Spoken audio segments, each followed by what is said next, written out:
آج کے خطبہ جمعۃ المبارک میں انشاءاللہ العزیز خطبہ مسنونہ اس کے جو آخری کلمات ہیں ان کے حوالے سے گفتگو ہوگی۔ پیارے نبی کریم خاتم النبیین صلی اللہ علیہ وآلہ وسلم یہ کلمات خطبہ حاجہ یا خطبہ مسنونہ میں پڑھا کرتے تھے۔ فإن خیر الحدیث کتاب اللہ، پس بے شک بہترین حدیث کلام اللہ کی کتاب ہے۔ وخیر الہدی ہدی محمد صلی اللہ علیہ وآلہ وسلم، اور بہترین سیرت، کردار، ہدایت اور رہنمائی محمد کریم صلی اللہ علیہ وسلم کی سیرت، کردار اور رہنمائی ہے۔ وشر الامور محدثاتها، اور بدترین جو کام ہیں وہ نئے نئے ہیں۔ وکل محدثۃ بدعہ، اور ہر نیا کام بدعت ہے۔ وکل بدعۃ ضلالہ، اور ہر بدعت گمراہی ہے۔ وکل ضلالۃ فی النار، اور ہر گمراہی آگ میں لے جانے والی ہے۔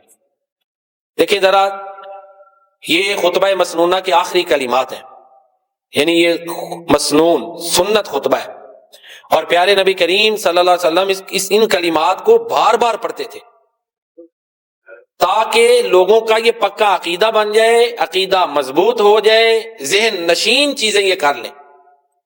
تو خطبہ کے حوالے سے چونکہ رمضان سے قبل ہمارے کچھ خطبات ہوئے تھے، یہ رہتے تھے، اس کا کچھ حصہ رہتا تھا، تو اسی مناسبت سے پھر میں نے یہ سوچا کہ آج انشاءاللہ اسی حوالے سے گفتگو ہو۔ دیکھیں، جو آپ بار بار یہ پڑھتے تھے ایک رسم نہیں تھی، ظاہر آگے مخاطب عربی لوگ تھے نا، صحابہ کرام کو آپ یہ خطبہ پڑھ کے بار بار سناتے تھے۔ ان الحمدللہ، یا الحمدللہ، ساری تعریفیں اللہ کے لیے۔ نحمدہ ونستعینہ، ہم اس کی تعریف کرتے ہیں، ساری تعریفیں اللہ کے لیے ہیں، ہم اس کی تعریف کرتے ہیں۔ پہلے عمومی حمد، پھر خصوصی، کہ اپنا ذاتی لنک اللہ تعالیٰ ہمارے اوپر کوئی نیکی کرے، احسان کرے، انعام کرے یا نہ کرے، وہ قابل تعریف ہے۔ حمد کا معنی یہ، شکر اور حمد میں یہ فرق ہے۔ شکر جو ہوتا ہے نا وہ احسان کے بدلے ہوتا ہے، حمد ضروری نہیں کہ کوئی احسان ہو۔ اللہ کی ذات ہی اتنی اعلیٰ خوبیوں کی مالک ہے کہ وہ ساری تعریفوں کا سزاوار ہے۔ اللہ اکبر، ذہن نشین یہ بات کرتے تھے۔ اب اس سے اللہ تعالیٰ کی ساورنٹی، اس کی ذات کا بڑا ہونا، قادر ہونا، یہ ساری چیزیں اس میں آ جاتی ہیں۔ تو آپ بار بار یہی الفاظ دہراتے تھے، وَنَسْتَعِينُهُ وَنَسْتَغْفِرُهُ، ہم اس سے مدد مانگتے ہیں۔ کہ استعانت مدد اللہ سے مانگنی ہے، اس کی تفصیل پہلے ہو چکی بغیر اسباب کے۔ اسباب کے تحت بھی اسی سے اگر اسباب دیے ہیں تو پھر بھی کہیں کہ مدد اسی کی ہے کہ اس نے اسباب دیے ہیں۔ وَنَسْتَغْفِرُهُ، ہم اس سے اپنے گناہوں کی بخشش طلب کرتے ہیں کہ ہم سے گناہ ہوتے ہیں، ہم اس سے معافی مانگتے ہیں۔ یہ مجھے اور آپ کو تعلیمات دی گئی خطبہ مسنونہ کے ذریعے کہ ہم نے ہر وقت اللہ تعالیٰ سے اپنے گناہوں کی معافی مانگتے رہنا ہے۔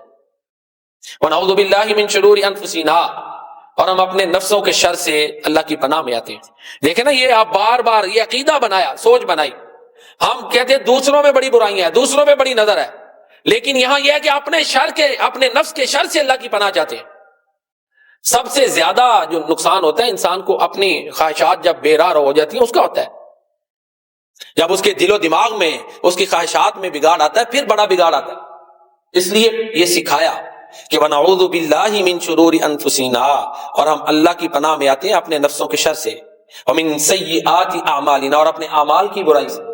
اعمال کی برائیوں سے بھی اب بعض دفعہ پکڑ، تکلیف اپنے برے اعمال کا نتیجہ ہوتی ہے۔ انسان کی ایک فطرت ہے، وہ اپنی غلطی ماننے کے لیے تسلیم نہیں ہوتا، اگر مان لے تو الزامی جواب دے گا، پھر بھی ایک طرح کا ڈیفینڈ ہوتا ہے۔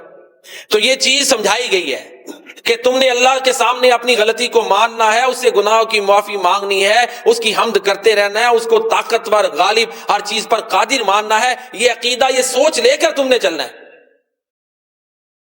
من يهده الله فلا مضل له ومن يضلل فلا هادي، ہے ہی حمد ہے، ساری حمد ہے اللہ تعالیٰ کی۔ جس کو اللہ ہدایت دے اس کو گمراہ نہیں کر سکتا، اور جسے اللہ گمراہ کر دے اسے کوئی ہدایت نہیں دے سکتا۔ پھر اس کے بعد آپ دوسرا کلمہ، وَنَشْهَدُ أَن لَا إِلَٰهَ إِلَّا اللَّهُ وَحْدَهُ لَا شَرِيكَ لَهُ وَنَشْهَدُ أَنَّ مُحَمَّدًا عَبْدُهُ وَرَسُولُهُ، اور ہم گواہی دیتے ہیں کہ اللہ کے علاوہ کوئی معبود نہیں، اور ہم گواہی دیتے ہیں کہ محمد صلی اللہ علیہ وسلم اللہ کے رسول ہیں۔ یہ پھر اب شہادت ہے۔ پہلے تعریفیں اللہ تعالیٰ کی، اپنی عاجزی ہے، اب ساتھ ہی اپنے ایمان کا گواہی کی، یعنی صرف یہ نہیں کہ عقیدہ بن گیا تو کافی ہے، عقیدے کے ساتھ گواہی بھی ضروری ہے۔ جو عقیدہ ہے، جو سوچ ہے، جو نظریہ ہے، جو فکر ہے، اس کی گواہی بھی دینی ہے کہ ساری تعریفیں اللہ کے لیے، اللہ کے علاوہ کوئی معبود نہیں ہے، اور محمد کریم صلی اللہ علیہ وسلم اللہ کے رسول ہیں۔ اس کے بعد پھر درود پاک کے ساتھ ہی اما بعد فإن خیر الحدیث کتاب اللہ، پس بے شک بہترین کلام اللہ کی کتاب ہے۔ اللہ کی کتاب باطل سے محفوظ ہے. لا یاتیہ الباطل من بین یدیہ ولا من خلفہ، اسی سمت سے بھی باطل اس کے قریب نہیں آ سکتا. یہ سراپا حق کتاب ہے، یہ اللہ کا کلام ہے، ہدایت کا سرچشمہ ہے. ذالک الکتاب لا ریب فیہ ھدی للمتقین، دوسرے مقام پر ہے ھدی للناس. یہ کتاب اس میں کوئی شک نہیں ہے، اللہ کی طرف سے نازل کی گئی ہے. یہ متقین کے لیے خاص طور پر ہدایت کا ذریعہ ہے، اور عام لوگوں کے لیے عام طور پر ہدایت کا ذریعہ ہے. ھدی للمتقین ھدی للناس، ہدایت کا سرچشمہ یہ کتاب ہے. تو بہترین کلام اللہ کی کتاب ہے. تو لہٰذا اگر کسی نے کسی کی تعلیمات پر چلنا ہے تو وہ اللہ کی تعلیمات پر چلے. یہی دعوت ہے نا کہ بہترین حدیث گفتگو کلام اللہ کی کتاب ہے، اس کو پڑھو، اس کو فالو کرو، اس کو سمجھو. یہ انڈائریکٹ دعوت ہوتی تھی جو پیارے نبی کریم خاتم النبیین رحمت للعالمین صلی اللہ علیہ وسلم ہر خطبہ میں دیتے تھے. ان ھذا القرآن یہدی للتی ہی اقوم، بے شک یہ قرآن سب سے زیادہ سیدھا راستہ دکھاتا ہے. پھر ساتھ ہی بتایا وَيُبَشِّرُ الْمُؤْمِنِينَ الَّذِينَ يَعْمَلُونَ الصَّالِحَاتِ أَنَّ لَهُمْ أَجْرًا كَبِيرًا، جو ایماندار لوگ نیک اعمال کرتے ہیں ان کو یہ قرآن بشارتیں سناتا ہے کہ ان کے لیے بہت بڑا اجر ہے. وَأَنَّ الَّذِينَ لَا يُؤْمِنُونَ بِالْآخِرَةِ أَعْتَدْنَا لَهُمْ عَذَابًا أَلِيمًا، اور جو لوگ ایمان نہیں لاتے ان کے لیے یہ قرآن جو ہے ان کو عذاب علیم کی وعید سناتا ہے. تو پیارے نبی کریم خاتم النبیین صلی اللہ علیہ وسلم یہ پڑھا کرتے تھے فَإِنَّ خَيْرَ الْحَدِيثِ کتاب اللہ. اب کتاب اللہ کے ہوتے، خیر الحدیث کے ہوتے، کسی اور سے تعلیمات لینے کی ضرورت نہیں ہے. اور اس کی تشریح وہ پیارے نبی صلی اللہ علیہ وسلم کی سنت وہ آگے آ رہا ہے. ان دو کے ہوتے ہوئے کسی اور سے مسلمان کو ضرورت ہی نہیں کہ وہ تعلیمات لے، عقیدے کی رہنمائی لے، عمل کی رہنمائی لے، انہی سے لینی. وخیر الہدی ہدی محمد صلی اللہ علیہ وسلم. اللہ اکبر. ہدی کا معنی رہنمائی، ہدایہ دی ہدایتن، سیرت، کردار، تعلیمات، اسوہ حسنہ، یہ سارے معنی. تو بہترین تعلیمات محمد کریم صلی اللہ علیہ وسلم کی تعلیمات ہیں. بہترین ہدایت، رہنمائی، گائیڈنس، انسٹرکشنز محمد کریم صلی اللہ علیہ وسلم کی رہنمائی، ہدایات، گائیڈنس اور انسٹرکشنز ہیں.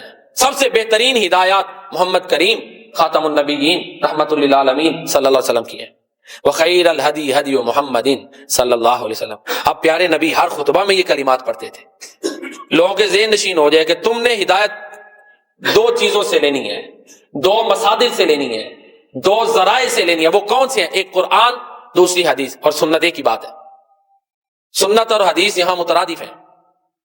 میں اکثر کئی دفعہ بچوں کو بھی سمجھاتے ہیں تو میں عرض کرتا ہوں، دیکھیں نا، جب ہم کہتے ہیں اہل سنت، سنت کو ماننے والا، تو اس کا مطلب ہے کہ پیارے نبی صلی اللہ علیہ وسلم نے جو فرمایا اس کو بھی مانتا ہے، جو کیا اس کو بھی مانتا ہے. ایسے تو نہیں ہو سکتا کہ جی جو کیا ہے اس کو تو میں مانتا ہوں اور جو فرمایا اس کو نہیں مانتا. کیسے؟ مسلمان ہی نہیں رہے گا. قرآن کو بھی ماننا ہے اور جو پیارے نبی صلی اللہ علیہ وسلم نے فرمایا اس کو بھی حق ماننا ہے. جو پیارے نبی کریم صلی اللہ علیہ وسلم نے کیا اس کو بھی حق ماننا ہے. جس کو درست کہا اس کو درست ماننا ہے. جس کو آپ خاتم النبیین رحمت للعالمین صلی اللہ علیہ وسلم نے غلط کہا اس کو غلط ماننا ہے. تو یہ سنت کہہ لیں، حدیث کہہ لیں، ایک ہی بات ہے. اہل حدیث کہیں گے یا اہل سنت، مطلب ایک ہی ہے. آگے ہمارے ہاں چونکہ اساتذہ الگ الگ ہیں سیکھنے کے، کچھ اصولوں میں ہے وہ الگ بات ہے، باقی بیس سب کی ایک ہے، نظریہ بنیادی ایک ہے. حدیث اور سنت یہاں ایک معنی میں ہے. مسلمان ہی تب ہوگا جب قرآن کو مانے گا، جو پیارے نبی صلی اللہ علیہ وسلم نے فرمایا اس کو مانے گا، جو پیارے نبی کریم صلی اللہ علیہ وسلم نے کیا اس کو مانے گا، جس کو پیارے نبی کریم صلی اللہ علیہ وسلم نے درست کہا اس کو درست مانے گا، جس کو آپ خاتم النبیین صلی اللہ علیہ وسلم نے غلط کہا اس کو غلط مانے گا. یہ جو چار چیزوں پر ایمان رکھتا ہے وہی اہل سنت ہے، وہی اہل حدیث ہے. ایک ہی بات ہے. میرا خیال ہے میری بات واضح ہو گئی، سمجھ آ گئی ہوگی. باقی آپ کہیں گے جی وہ بھی میں نے اشارہ کر دیا کہ کچھ اصولوں میں اختلاف ہوتا ہے، کچھ اساتذہ ہیں آگے فقہ میں تھوڑا سا، وہ ایک بات والی بات ہے، بیس سب کی ایک ہے. تو بہترین ہدایت پیارے نبی کریم صلی اللہ علیہ وسلم کی ہدایت ہے، کیونکہ اللہ نے آپ کو ہادی بنا کے بھیجا. اللہ فرماتے ہیں انک لتہدی الی صراط مستقیم، بے شک ہے نبی آپ سیدھی راہ کی طرف رہنمائی کرتے ہیں.